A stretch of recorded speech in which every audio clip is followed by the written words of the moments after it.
Greetings and salutations, it's Downbelow RPG developers. I'm Ian. I'm Steve. If my voice gives out partway through this series, please forgive me. I've had a lot of talking yesterday and I'm a little hoarse.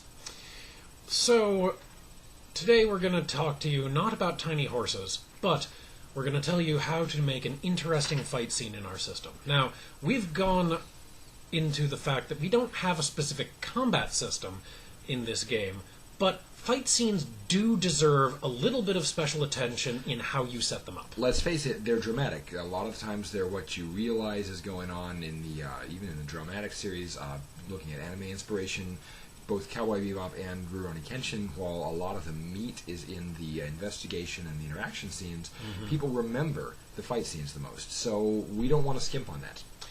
So while everything is abstracted using the same basic abstractions, the structure of what you're abstracting can be made a little bit different. So, in a fight scene, the basic thing to overcome is the enemy that you're fighting.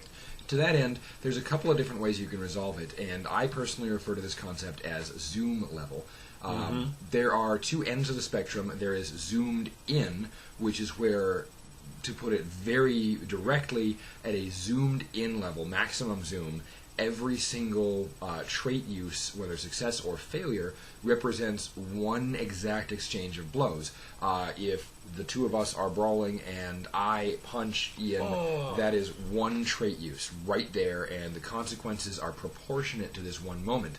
This is appropriate in a variety of situations. It can be appropriate anywhere from the film noir style, the whole thing is going to end with a standoff and a regrettable gunshot on a darkened bridge, or it can be to appeal to people who really like that moment-to-moment feel.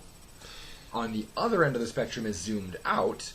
Maximum zoom out is basically... You use one trait of success and the explosive takes out a whole group of guys, or right. You mow a bunch of guys down with your automatic weapon that you've gotten access which to. Which could be expressed with, I'm going to spend a trait to get out of this situation, and the GM says, okay, you are going to spend this many traits to get out of the situation. How do those traits get you out of the situation? It's a foregone conclusion that you will get out of the situation, that you will win the fight, and at that point you've spent the requisite traits, and you get to just describe, whether it's awesome or tense, or whatever's appropriate, you get to collaboratively describe how the fight scene resolves with the foregone conclusion.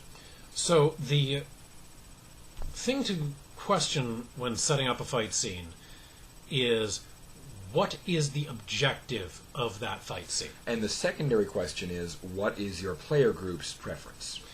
So, first, let's go a little bit into objective of the fight scene.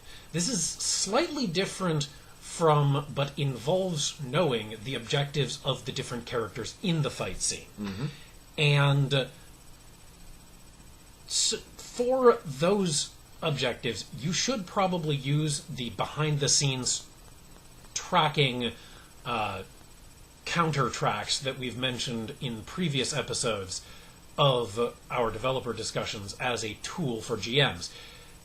The number of successes counting up should be towards the PCs achieving their objective in the fight scene, while the number of failures counting up should be towards a conflicting objective happening instead. There are also narrative objectives. You should not just see like what are the actual in-character objectives of the parties.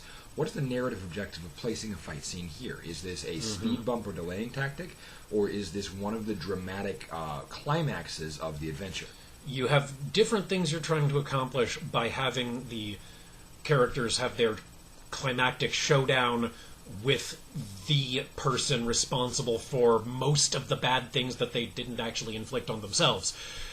But if you're having them waylaid by a bunch of goons, maybe your objective is, this story wasn't moving, they seem to need a kick in the butt, have some goons to get you moving. In the case where the purpose is to move things along or get things moving, it's very appropriate to have a very zoomed out approach. Perhaps not maximum zoom, perhaps not just one success, one used trait, or even 5 used traits all at once, and it goes through the whole scene, but somewhere on the zoomed out spectrum.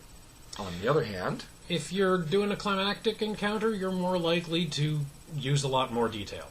So we can go into a lot more detail ourselves, and we will, but for now we're going to leave it with that overview, and next time we'll go into more detail on part of this subject. Thanks for falling through the cracks with us. I'm Ian. I'm Steve.